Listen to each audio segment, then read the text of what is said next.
येत्या 4 दिवसांमध्ये आपल्याला मतदान टाकायला जायचं आहे। मतदान ही प्रत्येक मनुष्याच्या जीवनामध्ये भारतरत्न डॉक्टर बाबासाहेब आंबेडकरांनी दिलेला तो अधिकार की प्रत्येक माणूस एक बटन दाबून आपलं स्वतःचं, आपल्या परिवाराचं, आपल्या मुलांचं भविष्य ठरवण्याचा अधिकार तुम्हाला मिळालेला आहे। आणि जेव्हा आपण मतदान केंद्रामध्ये जातो, प्रत्येक जीवनामध्ये प्रत्येकाचा एक क्षण येतो की आपण बटन दाबण्यापूर्वी किंबहुना लाईनीमध्ये उभं राहत असताना काही लोक येतात, भेटतात, 15 दिवसामध्ये वेगळे वेगळे भाषण आपल्या कानावर आलेले असतात, सोशल मीडियावर, व्हॉट्सअपवर आपल्यावर काहीतरी मेसेज आलेले असतात। आणि या सगळ्या कश्मकशमध्ये, या सगळ्या संभ्रम अवस्थेमध्ये माणूस जेव्हा मतदान करायला उभा असतो तेव्हा तो पुढच्या माणसाला विचारतो, बाबा काय करायचं? तो मागच्या माणसाला विचारतो, काय तुझं काय मनात आहे? महिला पुढच्याला विचारते, काय करायचंय बाई?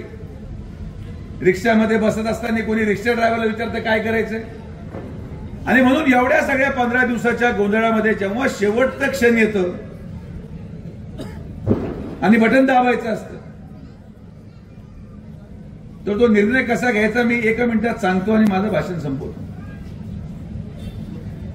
मतदान केंद्रावर गेल्यानंतर बटन दाबण्यापूर्वी किंवा तुम्ही जेव्हा दरवाजावर उभे असतात आणि तुमचा नंबर आतमध्ये जाणार असतो, आतमध्ये शिरण्यापूर्वी डोळे बंद करून 1 सेकंदासाठी किंवा 5 सेकंद स्वतःला द्यायचे। या 5 सेकंदामध्ये स्वतःला 2 किंवा 3च प्रश्न विचारा। प्रत्येक जाती धर्माच्या माणसांनी विचारावं, महिलांनी विचारावं, पुरुषांनी विचारावं, युवकांनी विचारावं, स्वतःला प्रश्न विचारावा। एक, मी जर संकटात सापडलो तर यापैकी कोण माणूस मला मदत करायला येईल? 2, जाती धर्माच्या नावावर जर उद्या राजकारण पेटलं तर हे कोण थांबवू शकतं? माझ्या घरात मी 11वी 12वीचे मुलं सोडून आलेले आहे मतदान करण्यासाठी। या मुलाला नोकरी कोण देऊ शकतं? आणि आजपर्यंत मला 30 वर्ष या शिर्डीमध्ये झाले, मला नळ कनेक्शन मिळालं, 24 तास पाणी मिळालं, मी स्वतःचा गुंठा विकत घेतला, स्वतःचं घर बांधलं, पण माझ्याकडून हप्ते न घेणारा याच्यापैकी कोण? आणि सगळ्यात महत्वाचं की मी आतमध्ये जाताना असा कोण व्यक्ती आहे ज्याला मी अनेक वर्ष मतदान टाकलं पण त्या व्यक्तीकडून मला 1 रुपयाचा सुद्धा त्रास झाला नाही? या 5 प्रश्नाचे उत्तर स्वतःला विचारा आणि जे नाव समोर येईल त्याचं जाऊन बटन दाबून टाका, विषय संपला। फार भाषण करणं, फार अग्रेसर बोलणं, आम्ही काय केलं काय नाही केलं हे सांगायची मला गरज अजिबात वाटत नाही। बाबा न्याय करतात, साईबाबांनी 35 वर्ष न्याय केलाय, 7 वेळेस निवडणुकीचा अर्ज भरून निवडणुका लढवल्या, साईबाबांच्या आशीर्वादाने लढवल्या, 8व्या वेळेस पण बाबाच न्याय करतील या भूमिकेत मी आहे। आणि म्हणून फार अग्रेसर भाषण करून मला कोणाला काय बोलायचं नाही। हे पुढचे 5 दिवस अत्यंत महत्वाचे आहेत आणि या 5 दिवसावर तुमचे पुढचे 5 वर्ष अवलंबून आहेत। या 5 दिवसामध्ये तुम्ही काय विचार करतात हे तुम्हाला 5 वर्ष चालावं लागणार आहे। आणि म्हणून काही विचार करू नका, फार एकामेकाला विचारू नका। मतदान केंद्रामध्ये जाऊन माझे वडील त्या ठिकाणी विधानसभेमध्ये, आपले सर्वांचे आमदार या त्या विधानसभेमध्ये 35 वर्ष ज्या व्यक्तीने तुमची सेवा केली तो व्यक्ती 1 नंबर अनुक्रम क्रमांक नंबरवर त्या ठिकाणी मतदान पेटीवर आहे. हिंदू असो, मुसलमान असो, मराठा असो, अल्पसंख्याक असो, आदिवासी असो, मागासवर्गीय असो, ज्याला जे आवडेल त्यांनी त्या 1 नंबर मध्ये पाहायचं. एकदा मतदान खोलीमध्ये गेल्यानंतर जे पहिलं बटन असेल, चिन्ह काय आहे, नाव काय आहे, फोटो काय आहे, काहीच पाहिजे नाही. फक्त पहिलं बटन दाबा. त्या पहिल्या बटन मध्ये दडलेलं आहे या शिर्डीच्या युवकांचं भविष्य. त्या पहिल्या बटन मध्ये दडलेला आहे सध्या समोरीच्या साईबाबांचा संदेश. त्या पहिल्या बटन मध्ये दाबलेला आहे त्या ठिकाणी असलेल्या बेरोजगार आमच्या मुलींचं भविष्य.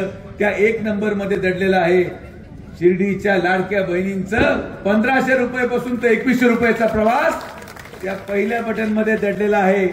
सर्व धर्म समभावचा संदेश घेऊन केलेला विकास त्या 1 नंबर मध्ये दडलेला आहे. आपल्या परिवाराचं बटन. आणि म्हणून चूक करू नका, कधी केली पण नाहीये. खालीवर पाहायची गरज नाही. खालचे लोक सगळे बाद झालेले आहेत. ते तुमच्या काही कामाला नाहीत, ते कोणाच्याच कामाचे येऊ शकत नाहीत.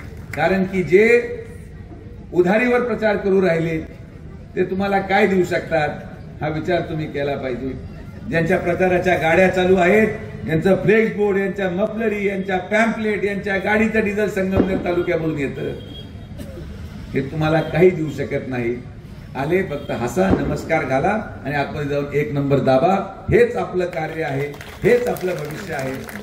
5 दिवस आजपासून पुढं निस्वार्थ भावनेने. आणि आपण एक ऍप बनवलंय, जनसेवा युवा मनचा ऍप. आपल्या घरातल्या मुलांच्या आणि मुलींच्या मोबाईलमध्ये डाउनलोड करा. नसेल तर तुम्हाला आमचे लोक देतील. जगन्नाथ देईल, जगू देईल, रवितात्या देईल, नितीन देईल, गोपीनाथ बापू, कोणी पण देईल. जो तुम्हाला आवडेल त्याच्याकडून घेऊन टाका. तो ऍप तुमच्या बरोबर ना, जो कोणी आवडेल. सगळ्यांना सगळे आवडत नाहीत. आणि असं झालं की आणि एखादा व्यक्ती जर सगळ्यांनाच आवडला, समजा आपण बापू सारखं उदाहरण घेऊ, तर आपण काय म्हणू, जो आवडे सगळ्यांना तोच आवडे देवाला. त्यामुळे सगळ्यांना आवडणारा व्यक्ती पण बापू होऊन उपयोग नाही. नाहीतर मग दशकविधीला भाषण करावं लागतात की जो आवडे सगळ्यांना तो आवडे देवाला. त्यामुळे लिमिटेड लोक, हा व्यक्ती याला आवडतो, तो व्यक्ती त्याला आवडतो, हा व्यक्ती याला आवडतो. ज्याला कोणा आवडेल त्याच्याकडून आपल्या मोबाईलमध्ये जनसेवा ऍप डाउनलोड करा. मी तुम्हाला आज एक शब्द देतो.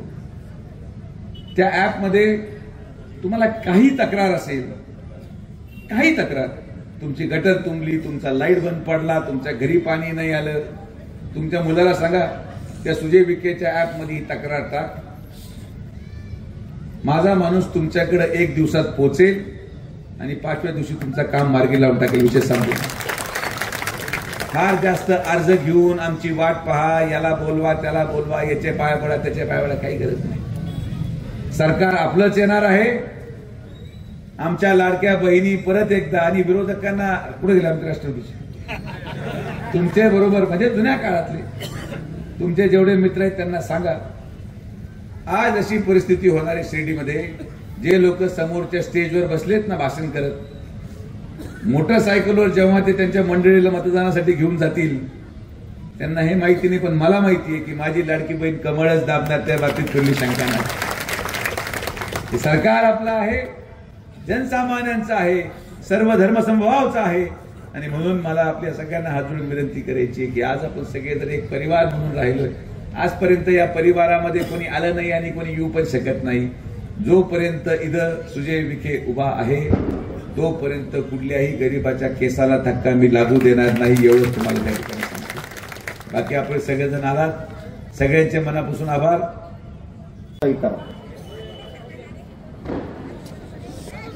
खऱ्या अर्थानं आमच्या कुटुंबावर आजचा दिवस म्हणजे स्वर्ण अक्षरात लिहावा जावा असा हा दिवस आहे. माझे वडील या मंचावर बसलेले आहेत. गेले कित्येक वर्ष ह्या भागावर, ह्या परिसरावर किंवा इथल्या स्थानिक जे रहिवासी आहेत या भागातले यांच्यावर एक अडचण होती आणि ती अडचण दादांच्या माध्यमातून पूर्ण झाली। मी प्रास्ताविक करीत असताना आमचे लाडके नेते मंचावर उपस्थित माननीय खासदार डॉक्टर सुजयदादा विखे पाटील यांचं मी प्रथमतः या ठिकाणी आल्याबद्दल मी स्वागत करतो। दादा, या परिसरातल्या नागरिकांचं तुमच्यावर एवढं प्रेम आहे, तुम्ही येऊस्तोवर ते 1 तास जेवणाला थांबू शकतात, यातूनच त्यांचं ते प्रेम व्यक्त होतं। या निमित्तानं मी सांगू इच्छितो, शिर्डी शहराची 32,000 मतदार यादीची लोकसंख्या आहे आणि आमच्या परिसरातून जास्तीत जास्त मताधिक्य देण्याचं काम या निमित्ताने या प्रभागातील सर्व नगरसेवक मित्र आणि आम्ही सगळे पदाधिकारी करू। या निमित्ताने एवढाच एक विश्वास देतो आणि येत्या 20 तारखेला मतदान टाकीत असताना आम्ही पक्ष बघणार नाही, फक्त साहेबांचा चेहरा बघणार आणि मतदान टाकणार।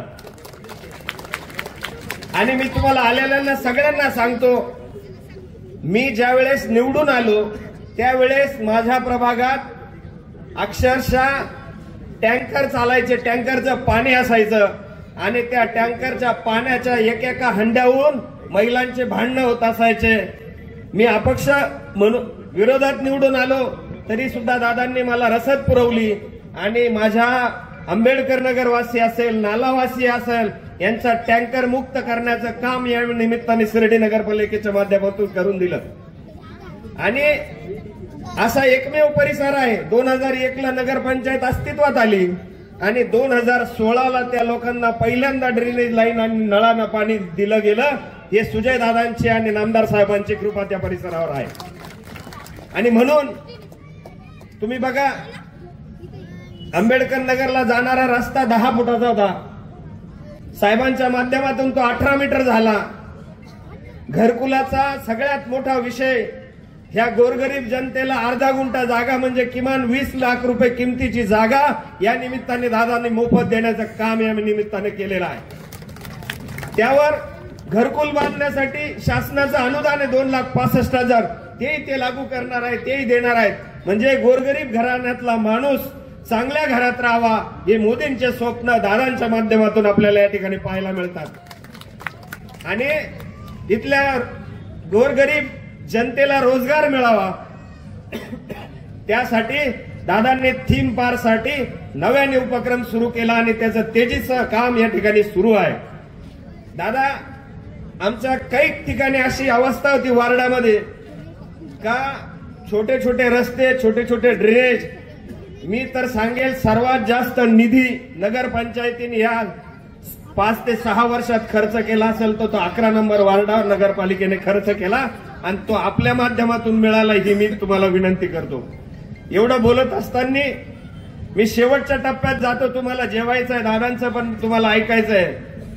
दादा, आमची आजी तुमच्या शेजारी बसलेली आहे, गोंदकर सरांचे मिसेस, तुम्ही मागच्या 2 हप्त्यापूर्वी त्यांचं स्वागत केलं। त्यांनी 10 गुंठे जागा मंदिराची दान केली आणि म्हणून त्यांचं तुम्ही कौतुक केलं, सत्कार केला। त्यांच्या मिस्टरांना आम्ही सगळ्यांनी, गणपणांना आम्ही सगळे भाऊबंधांनी शब्द दिला होता का तुमची हयात असताना इथलं कॅम्पेनिंग ग्राउंडचं जे काही काम आहे ते आम्ही करून दाखवू। दादा, तुमच्या आशीर्वादानं बाबांच्या समाधीची 15 ऑक्टोबर 2018ला बाबांनी समाधी घेतली। आम्हाला पैसे भरायचं पत्र सुद्धा 15 ऑक्टोबर 2024ला मिळालं। दादा, हा योगायोग नाही, साईबाबांचा आशीर्वाद आहे आमच्या कुटुंबावर। आणि आमच्या नानीच्या, गोंदकर सरांच्या 1 वर्षाच्या आत, वर्ष श्राद्धाच्या आत तो GR आम्हाला मिळाला आणि या निमित्ताने या परिसराचा विकास होण्यासाठी आणखी मोठा एक मैलाचा दगड या निमित्ताने रावला गेला। आणि तुमचे आभार मानण्यासाठी आणि साहेबांना 1.25 लाख मताच्या धिक्क्याने निवडून देण्यासाठी मी एक छोटा कार्यकर्ता म्हणून, नामदार साहेबांचा म्हणून मी आज हे काम केलं आणि याचे आशीर्वाद साहेबांना मिळवत आणि साहेब राज्याचे उपमुख्यमंत्री होत आणि परत एकदा साहेब 1.5 लाखाच्या ते 1.25 लाखाच्या मताधिक्याने निवडून येवो एवढेच या ठिकाणी प्रस्ताविका करतो।